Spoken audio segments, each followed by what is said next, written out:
to the Regional Agreement Committee meeting of February 6, 2023.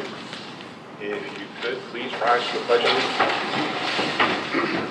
I pledge allegiance to the flag of the United States of America, to the republic for which it stands, one nation, under God, indivisible, with liberty and justice for all. Okay, first item on the agenda is public comment. I don't know if we have any. Yes, John? Yes. If you just give us your name, street.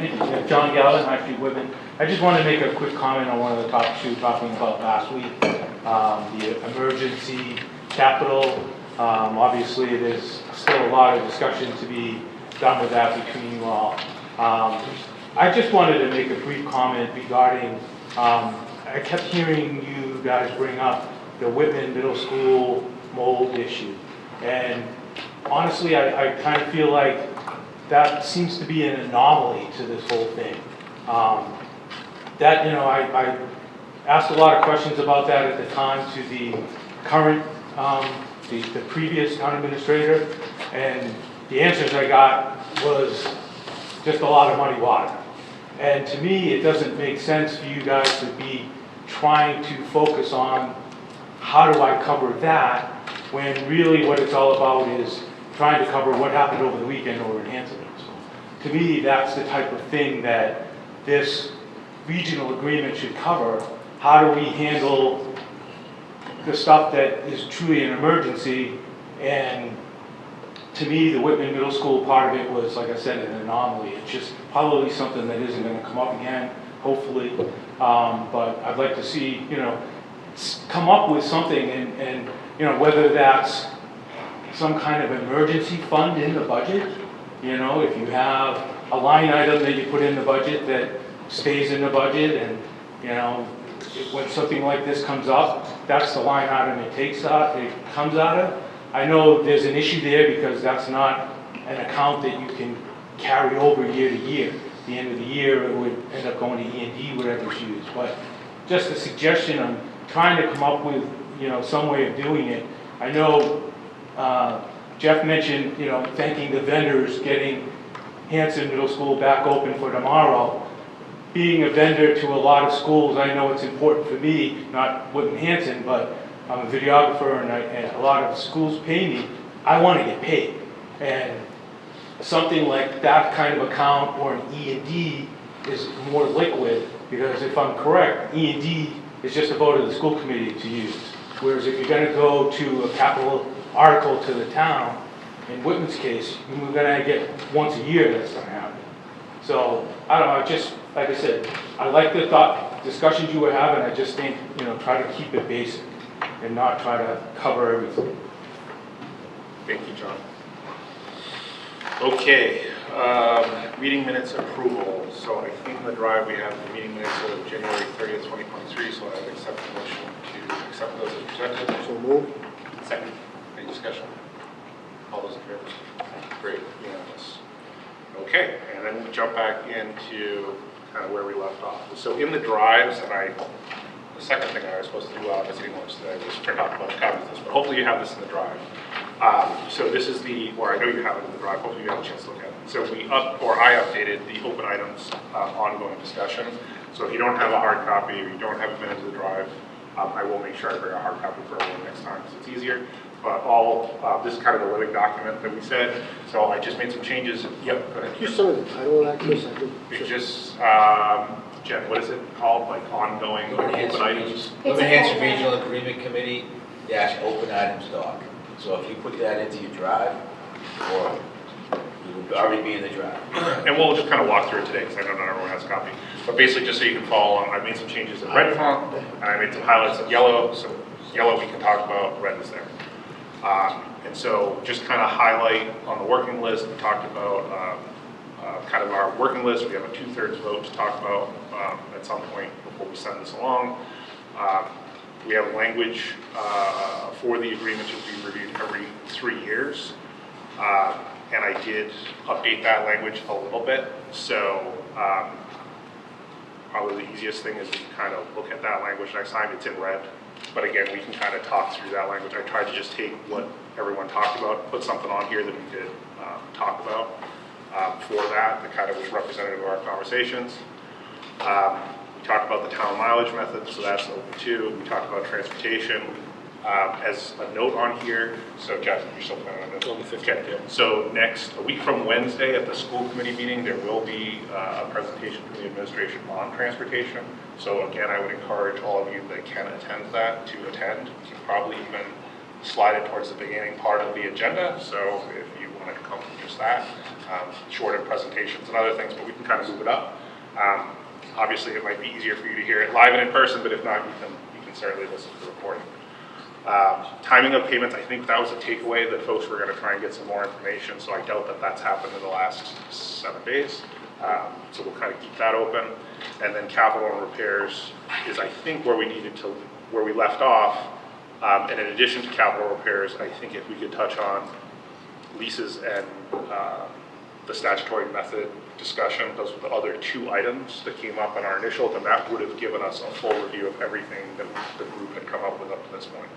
So that will hopefully put us in a position that next week we can maybe look at a document, kind of put the final touches on it, and then we can all take that to our respective groups, take a little break, get feedback, and come back together. So that's kind of the plan. So capital costs and emergency repairs, I kind of left notes on here. I think what I looked at again over the weekend was just, and I did this on Saturday before recent events, is we do have some language in the 2018 agreement that I think is probably somewhat helpful, right? And so if you do go to page 5 on that one, it does talk about capital costs. Sorry, it's not page 5, it's page 6. Section C talks about capital costs, so we can kind of probably work off of that. I think as I went back through the notes that we had or talked about, there were kind of 2 items. So one was maybe updating the threshold of a capital expense item. So what is that? Is it 5,000? There was conversations about, someone did some inflation math, I think it was like 10,200 or I can't remember. Right, so do we update the capital amount, and then we need to have the conversation probably about emergency repairs. I think those are the 2. So if we can maybe take them in that order, do we have thoughts on the capital amount that we should be thinking about? Do folks have kind of, and obviously we're putting it on here and it's going to be discussed at, again, respective groups, but or we can even leave it open. I think someone made this suggestion. We may not even have answers. We might say it's between here and here, give us some thoughts. I think the more we can kind of create something that we feel reasonable about, the better it's going to go. Otherwise, we're going to be going back and forth with that. Yeah. I guess just as a matter of practicality, if a capital article was submitted to Whitman that was less than $20,000 or had less than a 5-year life, it would bypass the capital committee and I imagine it would go straight to the board of selectmen and put on the warrant as a capital item from the schools. But so that's kind of where we draw the line on what a capital item is, but I don't think in the past we have turned away capital articles from the schools for that. And if we're going to deal with emergency items outside of this, I guess, do you have a sense of what you think the minimal capital item would be? So Cost So let's just, because George and I just had that quizzical look. for a warrant. For a warrant, for capital, and then for emergency. So we're doing capital first, because I think it'll be easier that way. So just a normal capital item, do we see that being less than 10,000? Because I think we can deal with emergency outside of that. Okay.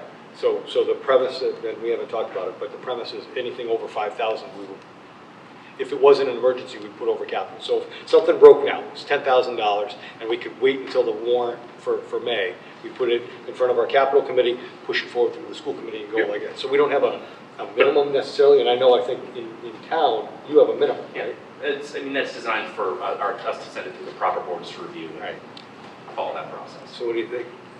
I think the whole issue and discussion was about what is the minimum threshold to move forward.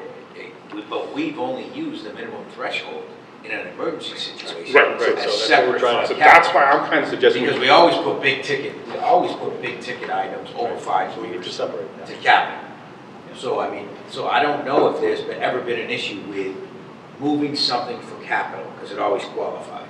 The issue really becomes is under this capital costs is the emergency piece, which was the $5,000, is it time now to look at, I think you said 117% was what we had from the original agreement to now. So I know you want to take them separate, but I don't think there's ever been an issue with either town on the movement of what is a capital cost going forward. Yeah, no, and I understand that. I think the problem is that if you read the language in both the old agreement and the current and the proposed language, the vast majority of the language is actually tied to how we handle capital costs, not having anything to do with emergency repairs. Right. So the primary language that here talks about, hey, it's a capital item, so we're going to do a HVAC, or we're going to do a new roof, whatever the heck we're doing, and what is the process for that. So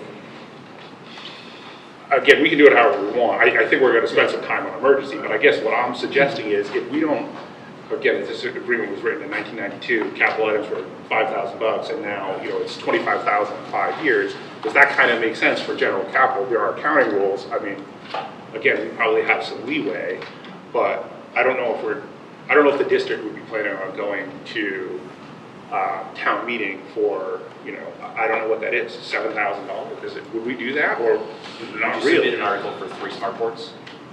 That's right. What I'm Right, so right. Yeah. Right.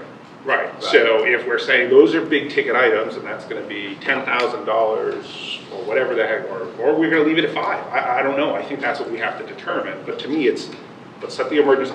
I'm sure we're going to have some fun kind of figuring out the emergency stuff. But let's just talk about capital. So, like at work, I know we have a policy. I think it's under 10. It's not capital. We're not going to waste our time to put it on our books, depreciate it over 5 years. I think the cheapest thing that we put forward is that study for HVAC was about 10 grand. And most other things are 10 plus, if not more, like 100 grand. Usually those are our Right. big tickets. So, but then again, if it's 10 grand, 10 grand, 10 grand, or 9,000, we're not going to have in our operating budget if 3 or 4 things go. So. Well, again, I think that's not go. So this is proactive, not reactive, because Yeah, we'll deal well, with not- emergency. Right, but not set to. So this should be like, again, smart boards, PCs, lighting, Even software. computers, That's how we treat software, audio, right? Right. If we can keep it at 5, but I think we need to have kind of that understanding. Well, isn't the point of this to identify those costs that are specific to the towns? If it's for the high school, it's a 60/40, but it's what's the dollar figure that Hanson shouldn't be paying for Whitman's acquisition of something and vice versa? 5,000 seems pretty small. In fiscal $24, it's a small number. Exactly. And I don't disagree. And I think But what is that's, the magic number? So what if we threw out on the table for discussion, I think it was 11 and change you threw out last time, which was the rate of inflation. Strictly math. Yeah, which is the rate of inflation. So what if we threw out something to the effect of 12 to 15,000 would be a capital item? Because I think that's also then going to, I'll keep it simple. But I think that would be, because then you have a tangible piece of, is it over 5 years? Then the rest of the rules would apply for capital. But that seems to be although as a colloquial issue, we've always used it as when that comes to repairs, it still is what is capital. So if we look at what Frank said last week about the rate of inflation, if we looked at that as the capital piece to begin with, then maybe that's a start that could then lead to the next one. Yeah, sorry. I was having a sidebar with Justin, but I wanted to hop on George's back on that, because couldn't we make it whatever the capital number is, or is going to be, make that also the emergency number? We can handle it that way. I just think there's a different process. So again, if you read the agreement for the apportionment of capital costs, it talks about how capital costs will be apportioned for the ensuing fiscal year, how it's going to be calculated based upon the capital costs, the ratio of the schools, and then it's different for obviously the high school versus elementary, middle. So yeah, I mean, we can loop it all in. However, there's no kind of authorship here. If we want to loop it all into one conversation, we loop it into one conversation. Listening to the conversation last time, I kind of felt the committee was going to leave it more ambiguous in terms of some sort of joint discussion meeting kickoff rather than a contractual requirement. So again, we can take it all as one conversation, wherever you guys want to go. Yeah, I Frank, you got an idea? think we're in a loop right now because we're talking about capital, but we're talking about emergency spending. And I'm okay with the group agreeing that X number of dollars represents the lower threshold for capital. And then Jim's question is, what happens to everything in between? Does it go to the towns, or does the region simply treat that as an expense? So I think we have to answer that question before we can answer Sure. what a capital lower limit would be. So I'm okay with you guys handling everything as an expense. Totally fine. So then let's flip the order. So if we're focusing on emergency repairs, does anyone have something they want to put out there in terms of a way to handle that within the agreement? Some theoretical language? I can throw something out. I'm trying to think of a way to, because an emergency expense is something like what happened over the weekend. If the superintendent and the relevant town administrator agrees that it's an emergency expense, I think that's acceptable to me, I mean, as a member of one of the boards. That as long as it seems like the entity repairing it and the entity that would be presented with an article to pay for the repairs down the line agrees, I think that's fine, and then you can bring it back to the relevant school committee. You get a pipe gushing water, you're not going to want to argue over who's going to be responsible for We it. don't need to You want to say- shut the water off. Or even how much this repair is going to cost. Just say, Right. yeah, the school's shut down for a day, a pipe burst, we need to fix it. And I think it goes back to the language we sort of talked about, what is the definition of an emergency repair, which talked about the unsafe, or you couldn't open the school, or whatever it is we talked about for the last couple of weeks. So if that goes to that, then I think that would be the emergency repair, that ratio. And then the second part of that is, does that ratio then qualify in whatever the school would like to put forward as capital if it's over 5 years? So I think if you answer the first emergency, because it seems like in the last 20 years, what we've done is, the emergency threshold also qualifies as the capital threshold. So I guess my question is whatever was written is one thing, but whatever the common practice was another. Right. So moving That's forward, what we got to figure do we out. want to move it towards the common practice that we've had for 20 years? Or do we want to change it because the original language may have said something different? So here, let me throw this out there, because this is kind of what I called together Saturday morning, based upon, I think, the conversation that we had, which was an emergency repair shall be defined as an unexpected repair. I put not covered by insurance, but we can talk about that. Costing greater than X thousand dollars that poses an immediate impact or risk to the safety of the district's student or staff, or threatens the operations of a school building. In the event of emergency repair, the school district shall notify the appropriate member town or towns that own the building as soon as reasonably practical, but no later than within 72 hours of having knowledge of the need for the emergency repair. The district and the member town or town shall, and then that's where I stopped, because now, like, I don't know where we go from there. Like, what, even with the example you gave, like, so what happens, right? So the school district and Hanson agree, hey, it needs to be, but then what? Because that doesn't necessarily translate into a funding mechanism, right? Right. Correct. So, like, what happens? Like, it's almost like we're kind of back to mutually agreed, reasonable minds prevailing of, okay, well, how do we fix it? And I mean, so like we talked about this last time, we can't send money over without going to town meeting. That's, Nor could we, make repairs at the fire station. They'll run down their expense line below what they probably would. We'll have to reimburse them at some point in May.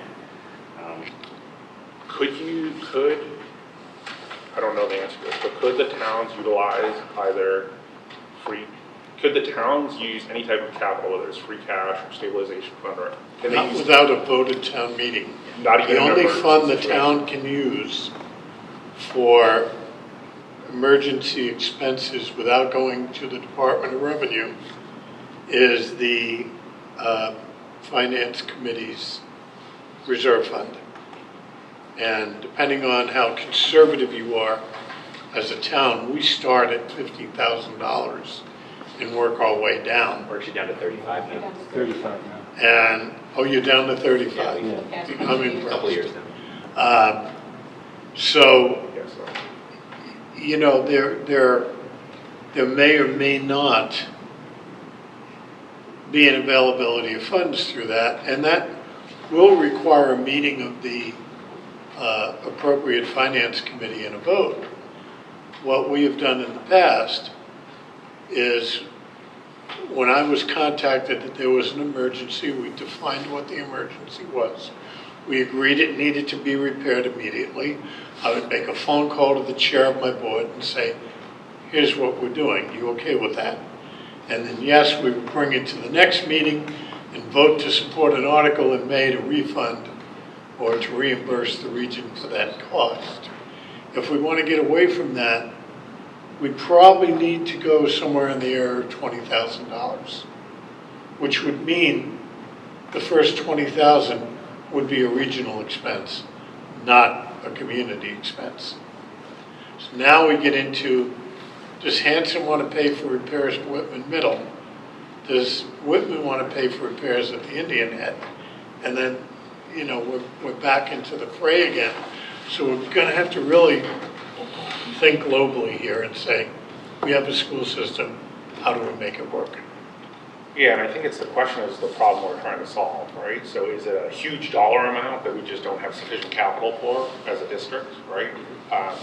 Because it sounds like the towns can't, they don't have a mechanism to necessarily support that. You can't write a check. We would call a special town meeting. Correct. For something to that, like that, yeah. Right.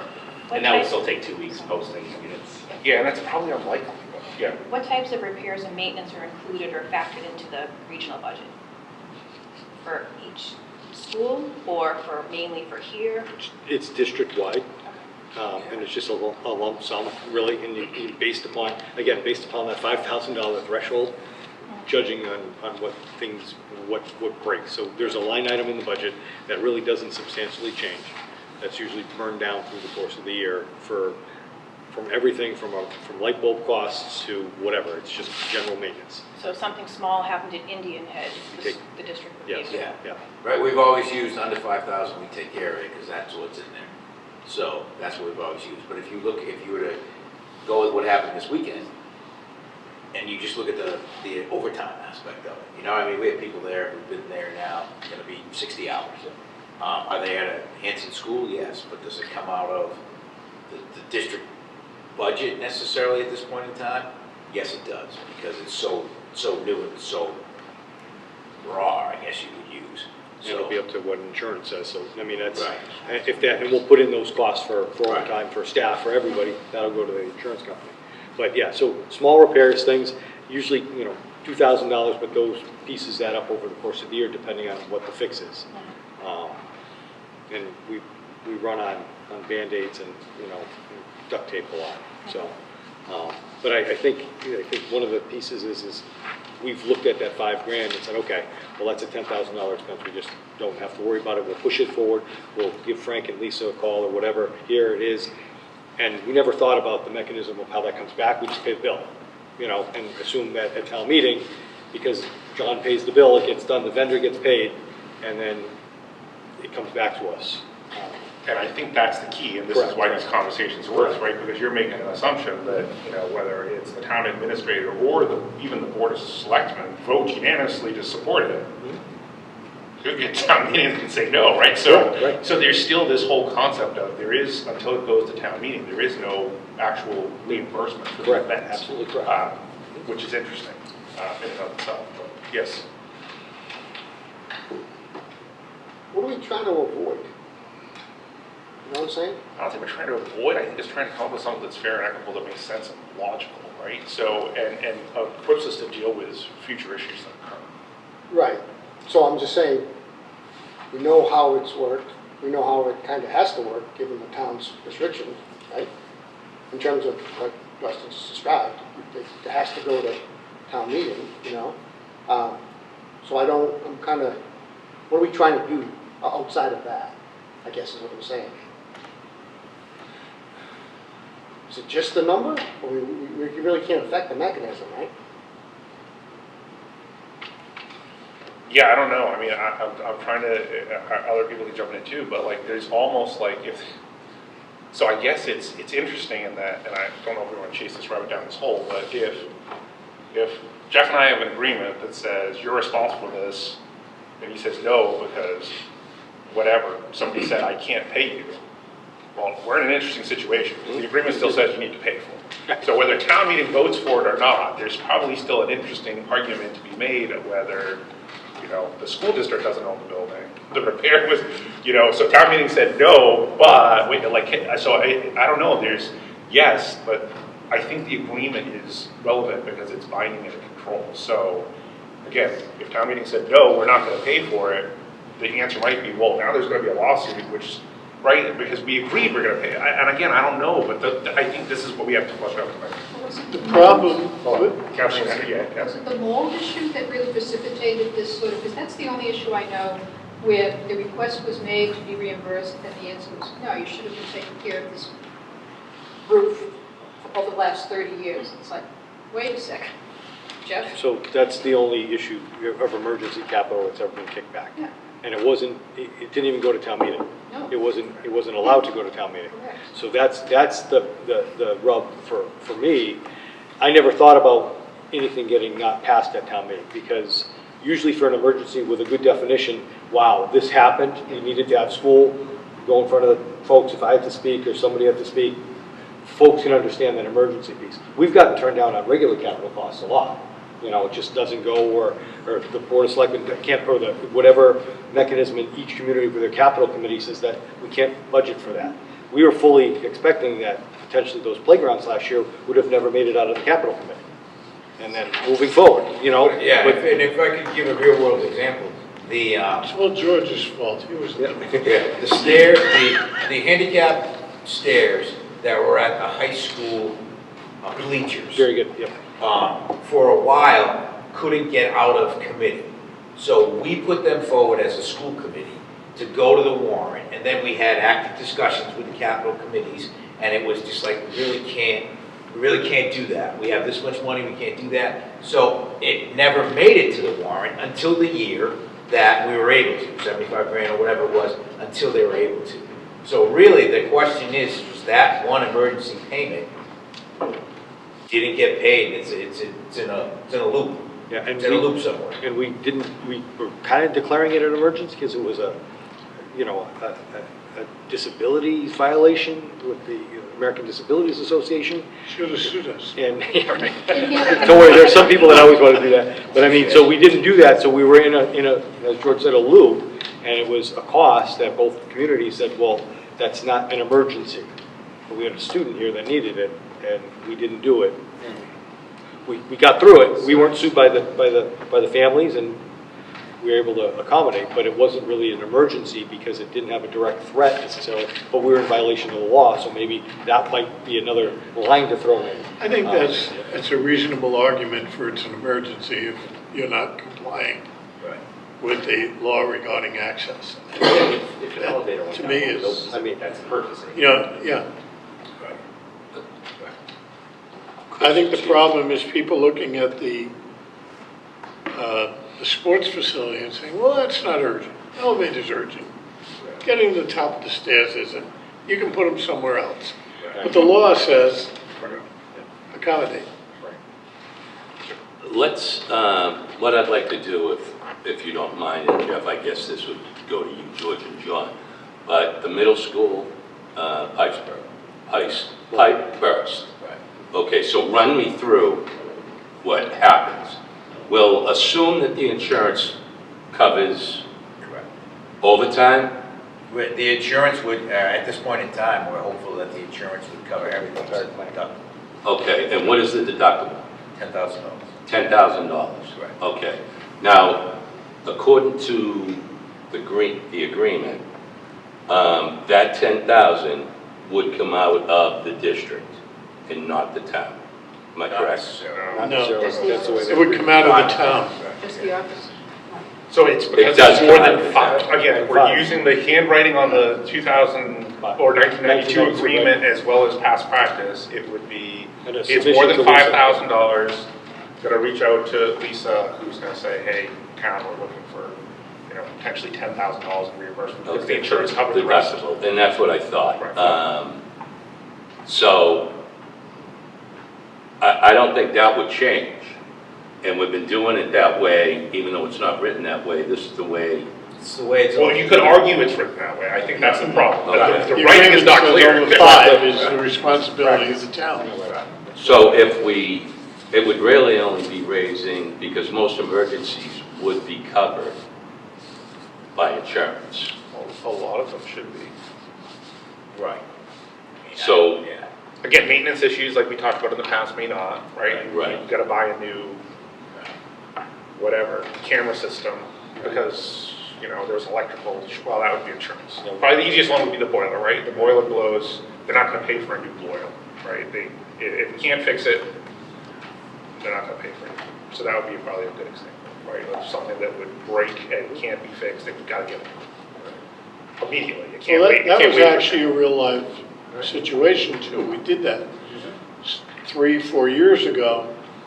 A new boiler here at the high school blew, and we agreed that we would cover that cost. So you expended the money to make the repairs, and you were reimbursed at the end of the town meeting cycle. I think if we're trying to build a policy to protect us from that one aberrant issue, we're really drilling pretty deep into something that to me doesn't make a lot of sense. As long as common sense and good business judgment prevails, whether that number's 10,000 or 20,000, when it comes to the town, we're gonna do the right thing. Yeah, If we separate the costs for a second, what's a typical insurance deductible for the district? Is it $10,000? Right. I think that would be a good bar for an emergency cost. Rather than continuing to pay deductibles out of the district's budget, if it's an issue at an individual town building, the town should pay for it. So, a little more, I like it. You're getting us a path, so Yeah. how would you anticipate kind of, I don't need exact language, but like conceptual? So for We know what we just can for define as emergency repair. yeah, just for the emergency, for your X dollars, I would write in for costs. I guess you wouldn't want to say exceeding $10,000 because a lot of them would be exactly $10,000, but 10,000. at least $10,000, 10,000 or greater. Yep, 10,000. Equal or greater than. Yeah, Right. It should be that way. Insurance deductibles would be covered by the town for emergencies. But 10,000 or more, the responsibility, or the, maybe we have some shared notification language, right? So again, Yeah. I think if I'm looking at it from the town's perspective, you don't want to just get a bill. Right. You don't want to just get a bill like 6 months after the fact. So there's some sort of notice requirement, but then ultimately the towns are responsible for the expense. The member town, Yeah. The deductible.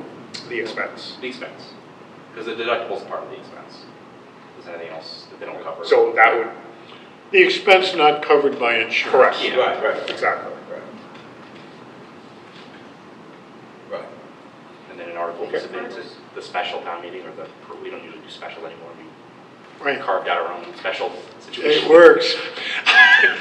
Yeah, because I mean, the thing that's important, I think, if you guys can both, or you all can take this back to the towns, is like,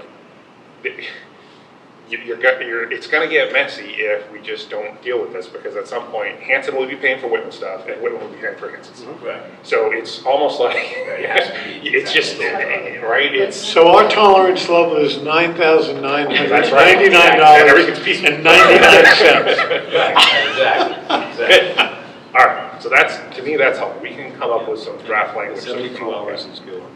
And if we're concerned about the mold type, we want to have some sort of, whatever, superintendent or town administrator disagree. Should have sent it to me before I left. I don't want to complicate it too much. I think to everyone's point, like, hopefully common sense and goodwill prevails. It's not, it shouldn't be, using my example, in either town, the boiler's, let's say, 20 years old and it failed and we can't fix it. And you know what, it's in X town, but Y town should pay for it. And they're like, I'm hoping, because that would go the other way too, so. I just will have to say, common sense, in this case with the mold, possibly did not prevail. Yeah, let's move on. But also there were McQuon issues. No, but there were McQuon / maintenance / emergency pieces that also came up that rivaled what took place in the mold. So when we say common sense there wasn't, there was just a different, let's put it this way, there were differing opinions on whether it's a maintenance or emergency or, so I mean, those have come up. So I think if we can get more detail on the aspects of it, we'll be better off everywhere. And everyone's okay with, so some of the proposed language would be the district has the responsibility to notify the member town as soon as possible, but in no circumstance, they have to do it within 72 hours. Does that sound reasonable? So again, like pipe breaks, I'm not sure the first call should be to, disrespect to the member town. It probably should be, let's, stop the pipe and fix the issue. But at the same time, it shouldn't be days, weeks, months after the fact. Okay. So, all right, good. I think that will give us enough to get some language there, so. Yeah, sorry. Just want to include Frank's point in there about, we talking about the emergency language? Yeah, about in violation of a law or something like that, or code. Yeah, I think we could, so, right. So, in addition to posing a risk to the staff, or students or staff of the district, we could put or compliance, something like that. Compliance related or required by law. Yes, I think that's helpful. Required by law. I don't know, some attorney's I like gonna spend money on this anyway. your elevator, because we have the Duval stairs. Right. Like lift, yeah, The lift, yeah, lift. So I don't want to really extend or add to this, but is the emergency number part of this, or is it just capital, or are we back at one number for both? I got 10,000 for emergency, so I guess we can clarify what capital, so do we want to leave capital at 10's pretty close to 10,000 as 12. well? If we just want to Or 12? simplify it. I would just keep it at 10. 10 is fine. Yeah, I'm fine with that, but I think we can get one number for both, that works for both, like we've had. Yeah. That makes it easier for who comes in after us too, that there's some consistency in, oh, they used to do this, and this number is 12, and now. Yeah. I think it's one number for both, and then you get the opportunity to have those. Yeah, it does kind of balance it off when you think about it, right? Because I'm sure if you think of whether it's the school or the towns, you might argue lower or higher on one, but then you got to balance it off with the other. So it probably does make sense to keep them linked. Again, future generations can. Well, ultimately, it'll wash out in the assessments, because if Hanson has a good year, Whitman benefits, and Whitman has a good year, Hanson benefits, so. And this is reviewed in 3 years anyway, so if it's Right. not working, it can be fixed. And this would be, not to interrupt, but this would be a perfect example. If 3 years from now or 6 years from now, for whatever reason, the deductible is at 15,000. Correct. Then the other number goes to 15,000. Yep. Correct. And who's ever sitting here at the table should realize that from what we did as a group. Right. Yeah, good. And I mean, hopefully they can even defer that or infer that from the fact that we said, emergency will be prepared. I got to refix the insurance language, but we'll make sure there's some insurance language in here, Jim, to that point. So thank you. Okay, good progress. So next up that we were to talk about were leases. So old agreement, leases are page 5, and it lists several schools that are no longer with us. Right. And then the new agreements, which Park Avenue's available. So it's the block. under the 2018 agreement on page 3B, there was obviously an attempt to streamline the language for this in terms of the leases going forward. I can't remember who threw this out in the initial meeting, but I don't know specifically what we wanted to talk about as a team. Make sure that the language pertaining to the Whitman Middle School addresses the whole issue that came up at the municipal building with the MSBA. Okay, so what, give us is, so maybe share a little bit more and then, or what do you think specifically needs to be addressed? So to find that language on the school website, under regional agreement, not in this folder, but on the school's website, it has all of the documents, and it's a specific Whitman Middle School that, I don't know, it's a soccer group has control of the soccer fields, and then baseball groups have control of the baseball fields, so it's not exclusive to the schools. Okay. Let's see if I can find the document. So, but if we put language in here that says any lease must be accepted, you know, any lease associated with a building project needs to be acceptable to MSBA. Does that get us there? Just the reverse, that the lease, that I think the problem, and anyone who's on that building committee knows better than I, was the wording that some underlings that MSBA was trying to impose was going to preclude the town from having use of the fields during the time that the existing lease agreement states. Yeah, I think what took place was that, But they did acquiesce, right? Yes. right, the Yes. SBA language originally was, in the case of the building project, was that the school owns this building and the surrounding properties. What's always taken place in Whitman and Hanson is that the towns own the building and the property, not the high school. And then that we were leasing from them, so we always had the 4 o'clock it turns over. And maintain control during the hours that school was in operation. But didn't Kathy, you find that the lease in Whitman is different than the leases in Hanson? I would think they Well, would there's- be because yes, they were there's modified. Section 17 of the specific building lease Whitman document says non-exclusive rights to fields, whereas in Hanson, I'm not sure that there are any fields that the town of Hanson has said, you don't get non-exclusive use of these fields either. I think it's just the specific, the baseball complex, the soccer fields that are at the Whitman Middle School have always been maintained and developed by non-school. I spent years at the baseball fields before I ever lived in Whitman. So there's nothing in Hanson that I could see that is parallel to Section 17 in the Whitman lease. And I think the language in the, I don't have wording for you right now, Chris, but I'll work on it. Yeah, if you want to send something, we can just include it for It's- discussion or it's- anything, that'd be it's great. Section 17 in the building lease, it's called Building Lease Dash Whitman, so it's specific to Whitman. Well, ironically, the history on that was we went to MSBA to borrow money to renovate the Whitman schools. And at the 11th hour, they required us to execute a new lease. And the language that's in that lease was what SBA back then required us to include in order to get the approval. And that decision was given to us that day for that night's town meeting. So the lease was very hastily written. Okay. But yeah, if Kathy can propose some language, we can all look at that. Anything else in the lease language that we need to talk about? I think the way it's worded in the, if we go off the 2018 agreement, I think the way it's worded is okay. We do need to look at, if everyone could just take a minute, not now, but before our next meeting, 3B, the second paragraph, it does talk about repairs in the middle of that paragraph and what the district is permitted to do.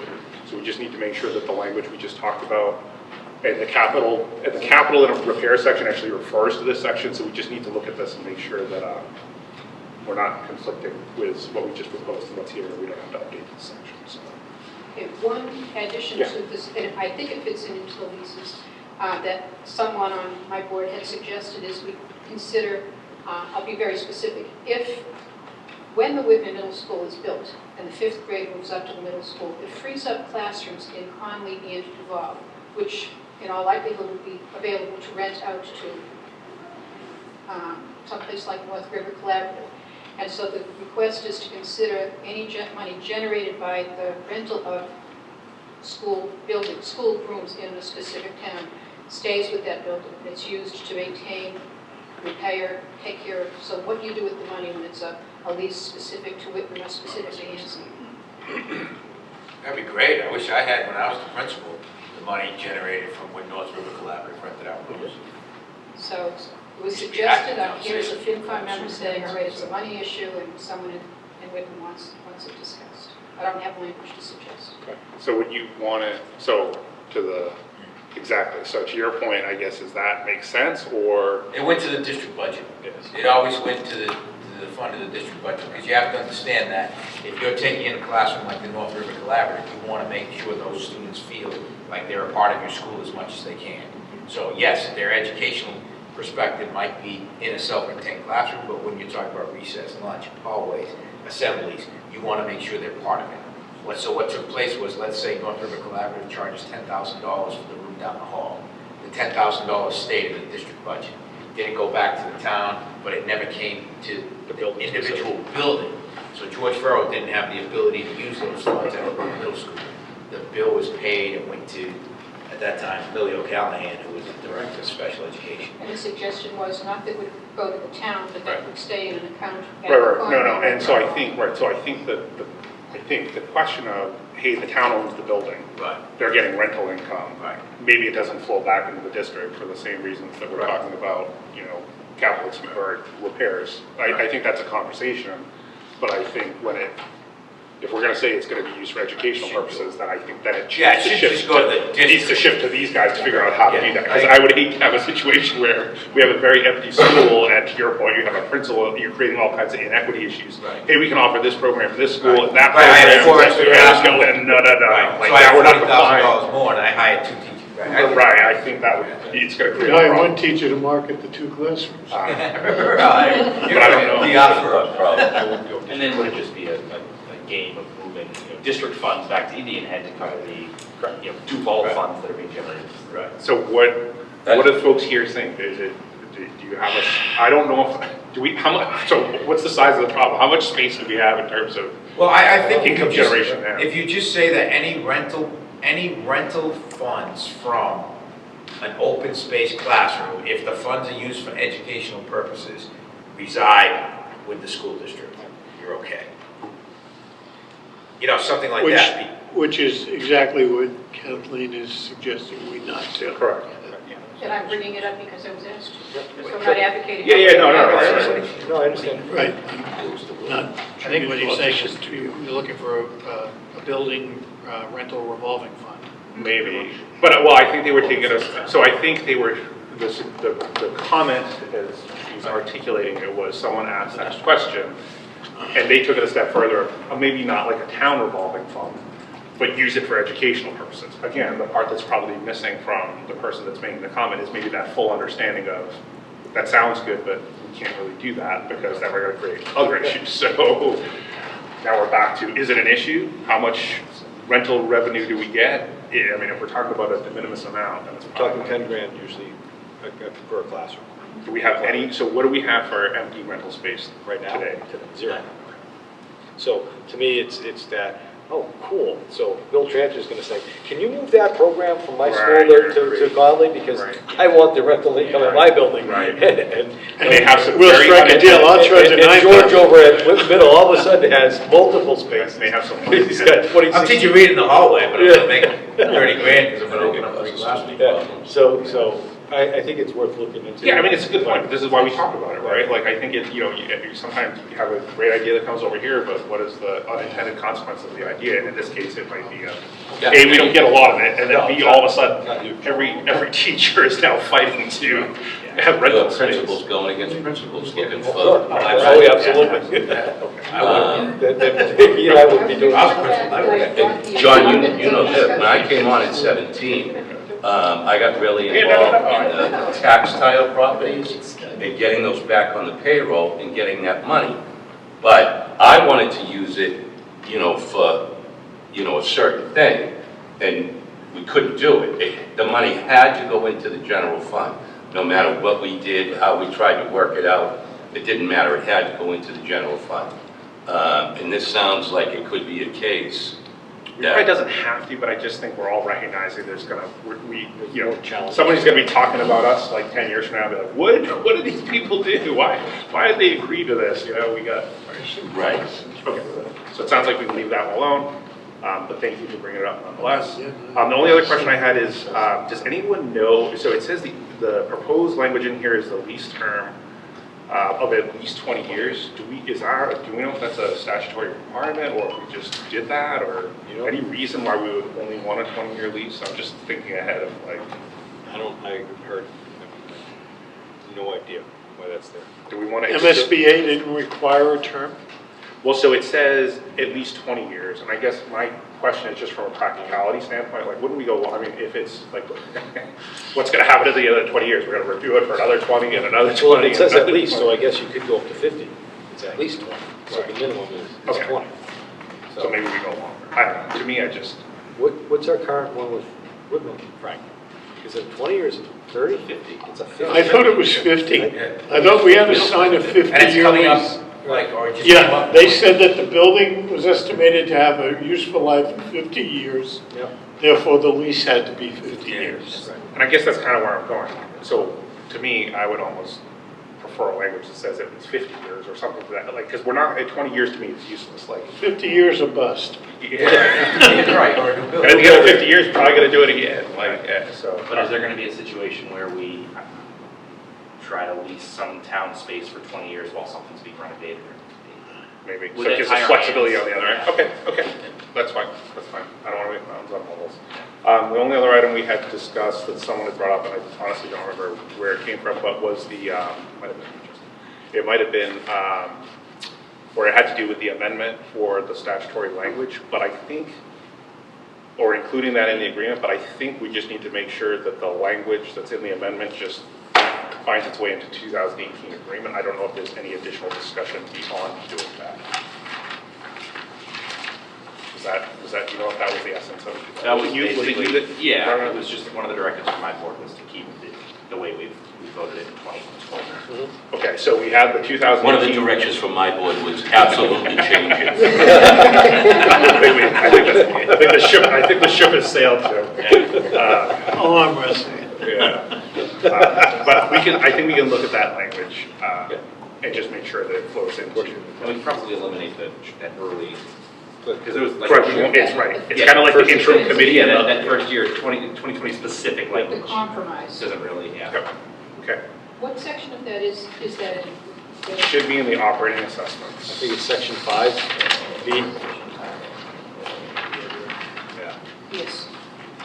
Wait, 5 what? 5B. Oh, yeah, yep, exactly, that's it. Yep. Yep, so we just want to make sure that That's clear. this language is basically here. So the amendment language should be in here, I would even go so far as saying that, less the interim. you know, call it the statutory method. Call it a statute, you know, whatever, so it's clear down the way. Okay. So we can update that. Other than that, I think, believe it or not, those were the items we initially identified as. Oh, yes. So just as an update from ours, I spoke to Steve Hammond. There are 2 people that go out and talk to folks about the regional agreement, it's Steve and Mac. Those are the 2. So I know I made the request, he was not happy. And I like Steve, so we went back and forth a little bit. I said, and he's like, he goes, we're here for whatever you need, but we're the only 2. So. Blame it on the retiring town administrator. So that's where I'm at with them.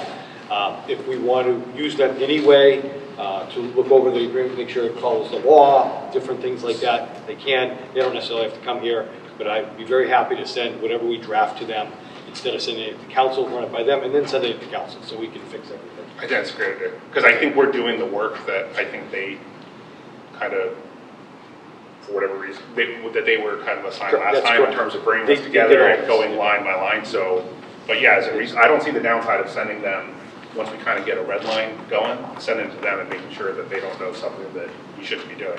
And I don't think it means they have to come here. No, I think it's a great idea. No, I prefer to do that. Does that sound reasonably okay? We can kind of keep that as an open item, maybe to send it to them once we get to that point. Okay, so I think we've covered everything that we were looking to do. So what I'm hoping we can do next time is I'm going to, with some help from Jeff, George, Kathleen, whoever wants to help, we're just going to kind of update a document that says, here's kind of what we've come up with. We'll want to massage whatever language we need to at our next meeting, and then hopefully we can vote that, and then that can go back as a discussion point to the respective boards, committees for a conversation. We'll take a little bit of a break, how we can figure that out, whether that's enough time to catch kind of a meeting cycle, I guess, would be relevant.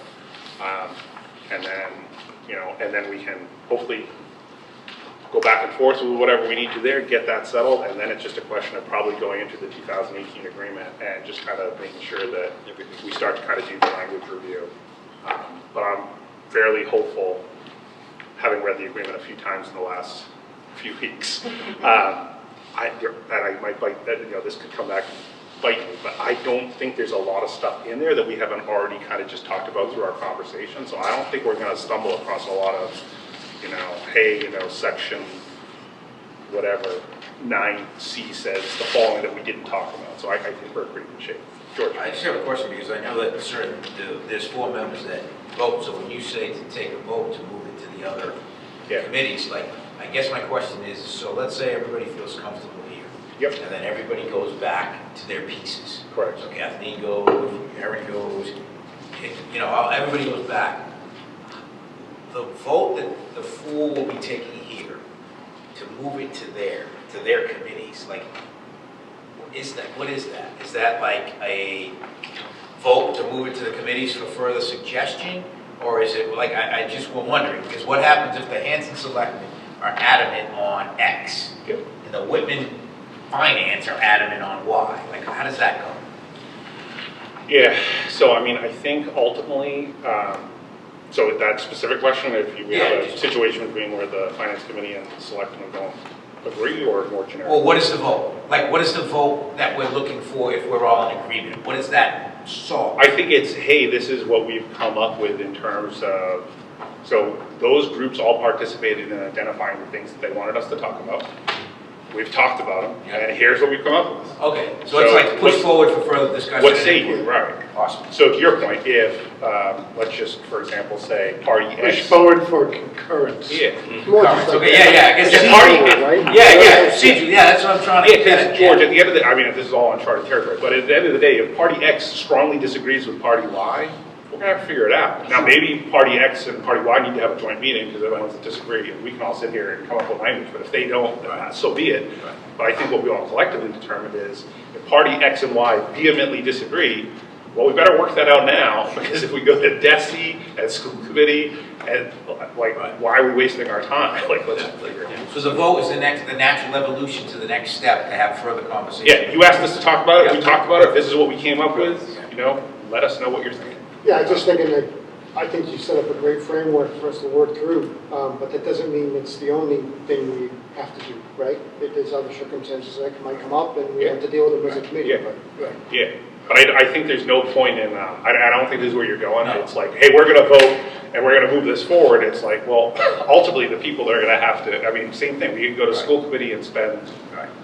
2 months arguing over one of the, we're gonna have to figure it out, So right? the long-term plan is the consensus of all the committees and this group would be something that then we could say goes to DESI. Yeah, because at this point, we're there, Yeah, before we get to an attorney or DESI, we gotta get some conceptual framework. So, right. But I think we're in good shape. Okay. The only thing that interferes with this timeline, I think, Chris, is that Jeff is going to present something to the school committee on the 15th with regard to language and transportation. And that's, I'll tell you right now, that is a huge neon sign at the FinCom. Like, how much is this going to cost? Sure. How do we figure out the costs to Sure. change it? And I think we do some things concurrently, so if we have everything, I mean, or it depends, if we want to wait to have that done before, we can do that. But I think that's probably going to be, some of that is going to be regional agreement stuff, and some of that is just going to be, you know, what do all these parties want to do? So that's probably a microcosm of this entire process, honestly, because everyone's going to kind of have to figure that out. Well, I think it's fair for me to say that But fair. FinCom's position is the town that incurs the costs should pay for the costs when it comes to transportation. And the current 80-20 for non-mandated and 60-40 for mandated does not advantage Whitman No, understood. in the least. So there's got to be some major work on transportation for FinCom to be comfortable. Understood. But I think we should move forward with the understandings we have and at least present those to our respective boards Yeah. for either concurrence or discussion if we have to come back. You can just say There's no we're point waiting and then say, wait a minute. Because you'll make the progress, right? Okay, anything else? Oh, sorry, Lisa. So Mark, so I'm taking a couple steps back as I'm reading through the language of leases. Yeah. And because we've had so much discussion on capital emergency and what a minimum cost should be, we really want to make sure that language in this agreement, as far, because right in the middle of all of this, it talks about the schools shall pay, the district shall pay all ordinary expenses. Correct. Maintaining and operating the buildings, blah, blah, blah, blah, blah. But we want to make sure that language in the actual lease doesn't conflict or be in the contrary to what this says. Because then, then you have your other capital costs and you have that. So you've got this language in B, and then the language in the lease. So somebody has to look at all three of those to make sure that there's not going to be confusion, or, you know, this is ambiguous, this is confusing, we have no idea what this means, and all three documents don't make any sense. Yeah, and maybe it wasn't clear, but so what I attempted to say 15 minutes ago or so was I think everyone needs to read that language to make sure that we don't have conflict. So yes, I think everyone needs to look at 3B middle paragraph for the purpose of next meeting. That's something we absolutely kind of 100% agree. I think you said it better than me. But that's what yes, because otherwise we're going to be in trouble. So we need to look at 3B. We need to kind of figure out what that language is, because maybe we don't need as much in 3B, or maybe, or for whatever, but we can kind of figure that out. But that'll definitely be something that we'll do next week. So yes, agree. Thank you. Anyone else? Okay, with that, entertain a motion to adjourn. So move. Second. All those in favor? All right, thank you, everyone. Have a great night.